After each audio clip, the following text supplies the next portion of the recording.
that. Right now, make some noise for your next comic, T. Wise.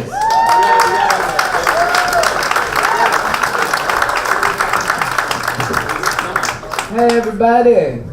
I ate a bunch of mini Starburst in the back. Now I'm feeling real rubbery. I feel like you could bounce me if you needed to. But I feel happy to be up here. How could I not? It's not Friday night. It's Saturday night. It's a night time. I'm here with you. I don't know if you can tell, but my collar is velvety, so that's special. I'm wearing nice shoes. I don't usually have such spiffy footwork on, but I went to synagogue this morning, so I had to class it up.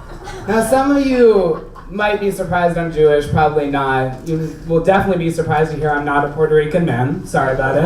I definitely let down all of New York City on a regular basis. Guy hit Rosetta Stone in the library, I'm letting the city down. Yeah, but like in the corner store, I go to the corner store a lot, and they'll be like, Papi, how you look like that and you don't speak Spanish? And I'm like, how do you just call me Papi and it's not a little bit gay, okay? Multiple things are true at one time.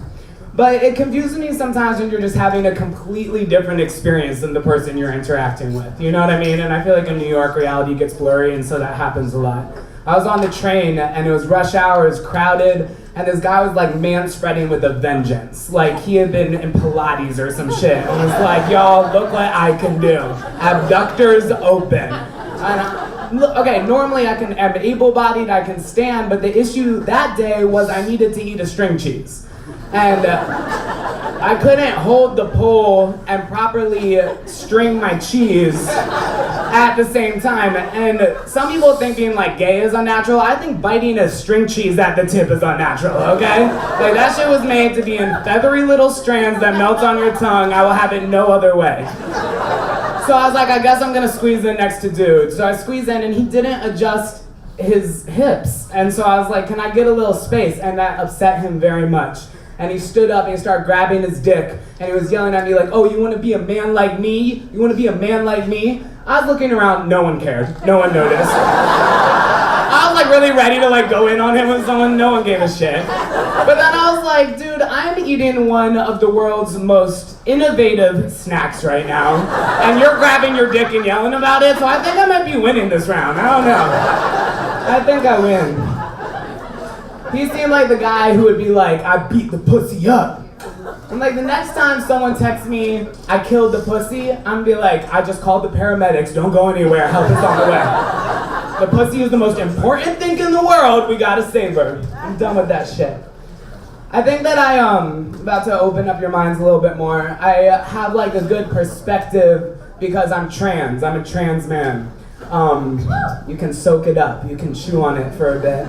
I can show you some pictures later. Not that kind. But it gives you perspective, you know what I mean? Like I've been in both bathrooms, if you will. All right? And the bathroom teaches us a lot about humanity. What I've learned in the men's room is that no one looks at anybody and it's absolutely silent. I think that men would prefer the lights off in the bathroom if possible. Because I think what happens is they're like, oh shit, we're in here, we have dicks, we have eyes, the chances of gayness are code red. I really think that men would go in with bags on their heads if it was feasible.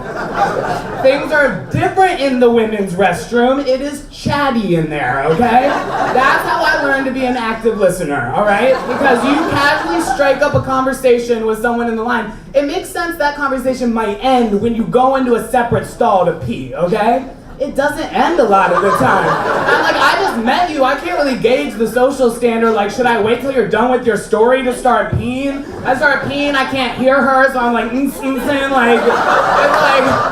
like an intercom at the apartment, like, talk, listen, I gotta, like, work it out. My thighs are quivering. I'm like, this is too much to handle all one time. But I think I'm a better man because of it, you know what I mean? I think so. That might be the solution there. I don't know. I feel like the top, I transitioned like 2 years ago, and I think the top part of my body got on board like really quickly. Like my biceps and chest were like, yeah, let's get it. And my hips are like, no. My ass is like, I said no, okay? I'm like, you gotta go. They're like, you can go. I'm like, this is my house. My hips are like that delivery person who's like really intent on doing their job. They're like, sir, calm down. I understand you didn't order these, but this is the address on the mailing label, okay? You gotta take it up with whoever sent it. I'm like, I don't know who sent this shit, and I know plenty of people I could forward it to, all right? My hips are so annoying, and I'm not in touch with them, so I'll like knock shit off. I need like hip whiskers or something to tell me when it's coming. My hips, I got one more. My hips are like that annoying woman on the plane who's like, oh, hi ma'am, I'm just traveling with my true self, so we want to sit next to each other. Can you just move over a seat? And she's like, this is the seat assigned on my ticket, okay? It's illegal for me to move over. And I'm like, I'm trying to travel with my truest me. You can't move over? That woman is everywhere and you know it. You know her. Yesterday, I accidentally raced her in the bike lane. She was dinging her bell every person she saw. I was like, you do not need to announce yourself that way. My hips are the same. They are that woman. They gotta go. I was a big Destiny's Child fan, and yeah, that's right. I went to their concert, and I remember coming home, and I had to think about, like, what did Bills, Bills, Bills mean to me as a 12-year-old? You know what I mean? And I gathered I was supposed to sing it to a man, but the only man in my life was my father. So I go out to him like, can you pay my bills? Can you pay my telephone bills? And he's like, yeah, actually, I do pay all those bills. What's the issue? Are we late on a bill? I'll handle it. Today, the man that I sing that to is myself in the mirror every morning. And the answer is no. Thanks, that's my time.